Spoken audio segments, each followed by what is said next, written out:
Hi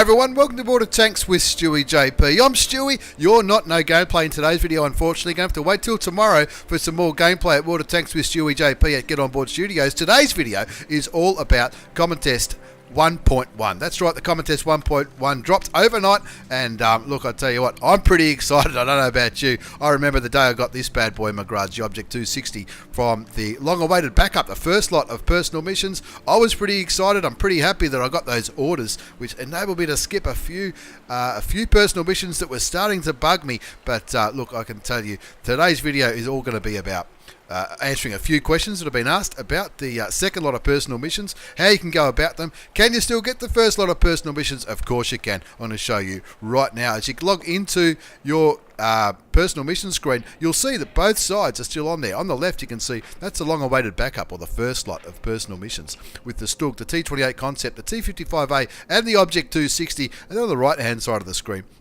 the brand new tanks, the Excalibur, the Chimera, and the Object 279 for the second slot, the second front, that's what they're calling it. Now, as you can see, you can still see that the old operations are still underway. The operation for the Object 260 or for the T55A, or wherever you may be in the first lot of personal missions, you won't lose your progress and you can still go for those tanks.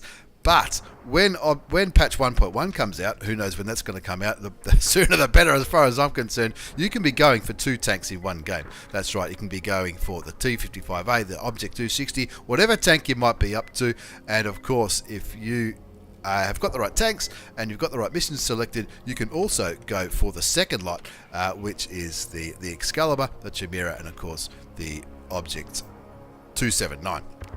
Rightio, getting back here, when you first log in, you'll see some fast facts about these campaigns. You'll see this in your grades. The first time you log in, this will come up automatically, otherwise you push that little information. And it's going to tell you, now these little tidbits about the personal missions, they cover both fronts. The long-awaited backup, which is the first set of personal missions, and the second front, which is the second site. Some missions can be completed in one battle. Now, of course, all of the first sets of personal missions, we know that can only happen in one battle. But some missions, and it'll be easier to demonstrate this when I go through some of the missions. I'm not going to go through all of them, but I will direct you to a website which does list every single mission that's going to be introduced with patch 1.1. Some missions will be accumulative, so you'll have a number, as many games as it takes to get the required damage, or the assisted damage, or block damage, or whatever it might be, to get that part of the mission on the way to the tanks. Then some of the missions you'll only have a set number of battles to do it in. Moving on to the second page of this information for the new personal missions, the second front, there's a progress indicator in battle now. If you remember, with personal missions, if you push the tab key, you can see what mission you had selected on the screen as you're playing away. But this one, not only will you be able to see the mission, it will also give you how much progress you've done. Like if you need to shoot two tanks, that's what this one seems to indicate. At the start of the game, it'll say 0. At the second, it'll say that you need to shoot 2, and then when you've got it, the progress is done, you'll get a little green tick. Easy peasy. Restrictions. Some restrictions might have it. Some of it you have to kill some tanks or spot some tanks in the first minute and a half or 2 minutes of the game. That's what these timers will be about. And when you push the tab key, which is what I just said, you'll be able to see those that progress as you're going along. Different conditions will be with different tanks. We know that from the first lot. It was all about vehicle type: light tank, medium tank, heavy tank destroyer, or the self-propelled gun. But with the second lot of missions, it's going to go by tank nations. Now this is going to be really, really helpful for people who don't like playing certain vehicles. A lot of people don't like playing artillery, or don't like going for missions in artillery, and some people I've spoken to have sort of said, oh, I feel obliged to play artillery because I want to get these reward tanks from the first lot of campaigns. Well, that is not. Look, some of these missions still look like they're aimed towards artillery or light tanks or medium tanks or heavy tanks or whatever, but in this one there's going to be 4 sets, and it's going to be the Union, which is Russia and China, the Bloc, which is the old Axis powerhouses, Germany and Japan, the Alliance, America, UK, Poland, and the coalition of France, Sweden, Czechoslovakia, and Italian tanks. So there's going to be 4 sets of missions for that one. So some people are already saying they don't really like that idea because it means they're going to have to grind some tanks that they don't currently have. But isn't that what it's all about? It's all about playing the game, right? And of course, every different set of missions require different tier vehicles. Obviously, if you've got tier 10s, you can do any any mission in, but you've got a list here on there. The Stug is from tier 4 up, the T28 tier 5 up, the Excalibur, which is the first slot in the second set of missions, is from tier 6 up, same with the T55A and the tier 60. The Chimera, which is the second set of new missions, you have to use tier 8 vehicles and above, as the same is with the Object 279, which is a final lot, and it's all just for randoms, just the same as the first set of personal missions. So rank battles, clan wars, tournaments, all that kind of stuff doesn't count. And there's some information about the vehicles. And same as with the first lot, when it changed a couple of patches ago, it's all done by the components and the blueprints. And yet again, yes, you can get some more female crew members, which are always very, very handy. Now we'll move back here, we'll have a quick look at some of these missions. You're going to start off with the Excalibur missions. Now the Excalibur missions have to be done in a tier 6 to 8, and you can see with each different section, there's the Union, which is the Russian and the Chinese vehicles, the Bloc, which is German and Japanese, the Alliance, which is British, American and Polish vehicles, and the Coalition, which is French, Czechoslovakian, Swedish and Italian. And if you have a look here, just like the other ones, if you click on them, it tells you the primary condition, damage to heavy tanks, 12,000. Now, you can take as many battles as you like, as long as you're using tier 6 and above. 12,000 damage, so if you've only got tier 6s, that might take a while. If you've got tier 10s or tier 9s, that's probably not going to take so much. But this is something that's very different, and it's going to be a little bit hard to explain, but hopefully I can make it clear. For completion with honours, if you complete the secondary condition, destroy 2 enemy vehicles. If you destroy 2 enemy vehicles, it doubles your progress. ×2 bonus, progress acceleration. Complete the secondary condition to earn a ×2 increase in progress for the completion of the primary condition. Now, it sounds a little bit complicated, but if you can, in the mission, if you can complete the secondary condition, it doubles what this progress might be. So if you can get 2,000 damage to heavy tanks and you've completed the secondary condition, that 2,000 will go to 4,000, if that makes sense. You can see there's similar missions for the Alliance tanks. We'll just pick a random one. Random number 6. This is Bloc, 15,000 damage, but complete the secondary condition, which is survive. If you survive the battle, as whatever damage you've blocked, that will be doubled. Okay, yet again, we'll move back to the Bloc ones. We'll just pick another random one.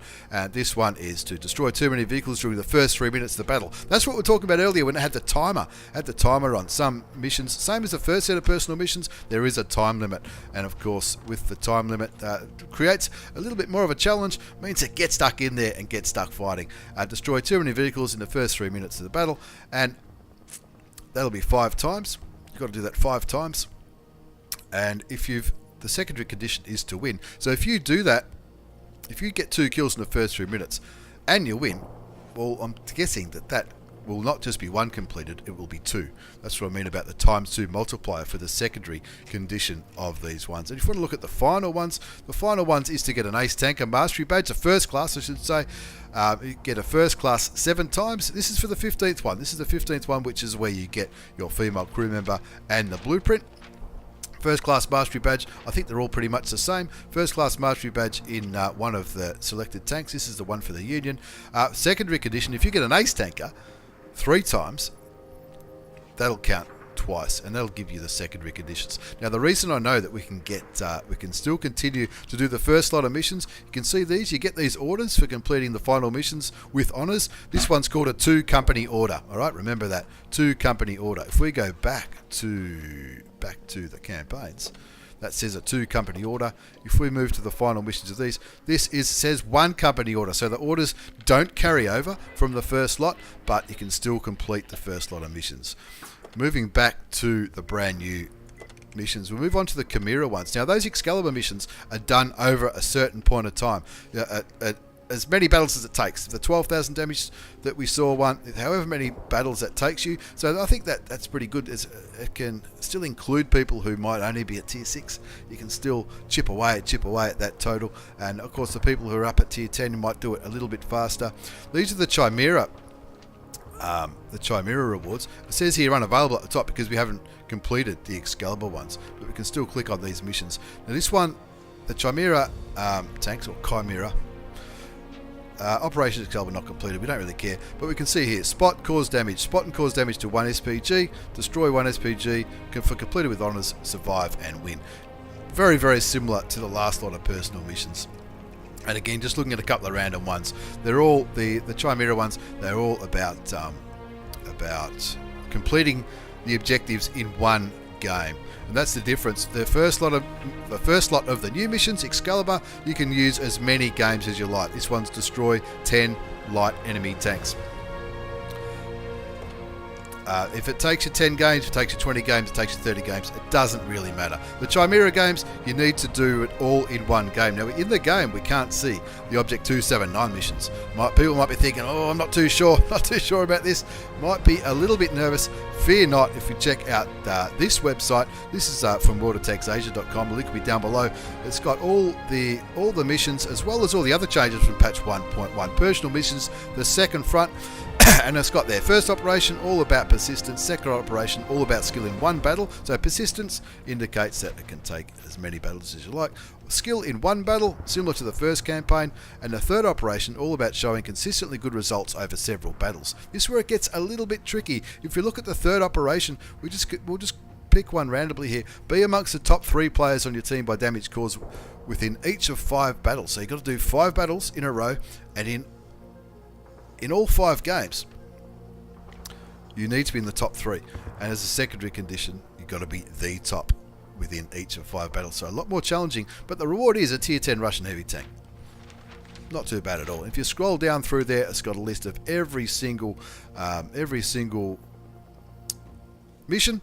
And the final missions 15, is to get an ace tanker first class, mastery badge first class within 3 battles out of 10. But once the 10 are up, then your progress gets reset. That's the really challenging part. People are going to be tearing their hair out about some of these missions, but of course, look, you got to risk it. You got to really go for it to make these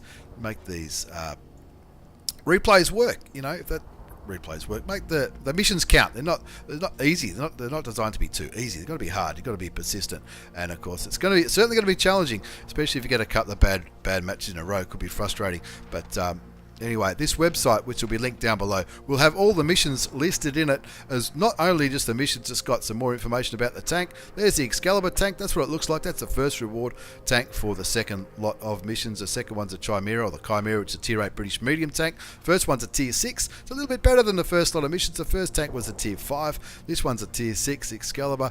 Then the tier 8 Chimera British medium tank. And the final one is a 279E. Have a look at that bad boy with the 4 tracks. A little bit like the T95, I guess. I'm tipping it's going to be pretty slow. I'm not sure. There'll be plenty of reviews of these tanks coming out pretty soon, I reckon. That same website that I'll link down below will also list the new maps. Minsk, there's the Polish map, and some changes to some current maps. So hopefully this video has been a little bit of help if you're going to be going for these missions. I certainly will be. There's a link for a list of every single mission that's going to be included, as well as how to navigate through the different maps in the in-game garage when it comes. And it's almost done sort of like a map, which I reckon looks pretty cool. So once again, as you go back through, it's going to be Excalibur, which you can use as many battles as it takes. The Chimera, which will be in one single game. And the Object 279E, that'll be over a set number of battles, which is going to be a little bit more challenging. So let us know down below. What do you think? Do you think it's going to be good value? Will it be a waste of time? Should I just shut up? Who knows? Anyway, I'm pretty excited. New set of missions coming very, very soon. I'm excited. Hopefully you are too. I'll be out celebrating tonight. So, and hopefully tomorrow when I wake up with a sore head, there'll be some gameplay on this channel. Thanks very much for watching, everyone. Take care, and see you all next time.